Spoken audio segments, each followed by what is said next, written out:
Hey everyone, it's Todd Hazelwood here from Brad Jones Racing, and I'm personally really excited to be involved in this year's BP Supercars E Series that kicks off next week at Phillip Island, which is a track that we're all very much used to, but also Monza here that's running behind me here. So that's based in Italy. It's a circuit I've personally never raced on before, and most supercar drivers haven't been to either. And the cool thing of the concept of the E Series, we've got 10 races, they're all going to be based all around the world, and circuits that most of us have never driven on. So it's going to create a cool challenge. The simulator itself has been a cool challenge for me personally to get my head around and keep myself busy while obviously we're in isolation. So I thought now would be no better time than to talk to you about some of the similarities and differences between a simulator and a real life supercar. And first of all, starting off while we're inside the cockpit. So as you can see here, the vision itself is very similar to what us drivers would normally see in the race car. So we've got all the roll bar structure that's normally blocking our vision for peripheral vision. So we've got our 8 pillars here that's kind of blocking. The dash layout is very much the same. We've got our anti-roll bar adjusters here, so front, rear and front. We've got our gear lever, as I said, the Sparko wheel, and then we've also got our Motec dash. So the cool thing of the Motec dash is very similar to like it is in a race car. So we've still got our speed, our gear position, which is currently in third. We've got normally we'd have a rolling lap time here, which is currently ghosted.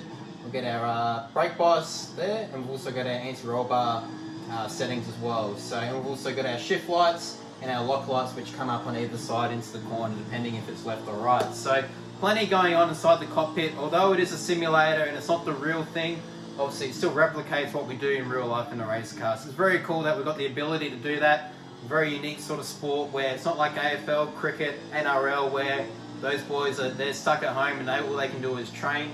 We can still try and replicate what we'd normally do in a race car and keep our heads mentally sharp, rehearsing over and over what we'd normally do in real life, but obviously there is some unique challenges that we're facing now which we can't obviously replicate in real life. So that's probably the key things there is obviously the pitch and yaw of the cars. You can't feel the car moving around or side to side movement, and obviously the depth perception and trying to feel the speed in the actual car as well is very tricky. So obviously doing 280 kilometers an hour down the front straight here, and I'm literally sitting here in the living room at home. So it's a very unique sort of feeling that you kind of have to get used to, and definitely racing on iRacing and in a simulator certainly requires a unique set of skills. So I'm currently working really hard behind the scenes to try and get myself up to speed, try and be competitive as best as possible, so when I come to round 1 next week I'm up to speed, and hopefully we can get a great result to obviously start this new E-Series concept. So as I said, can't wait to go racing again. It's been a long time since the Grand Prix for me personally.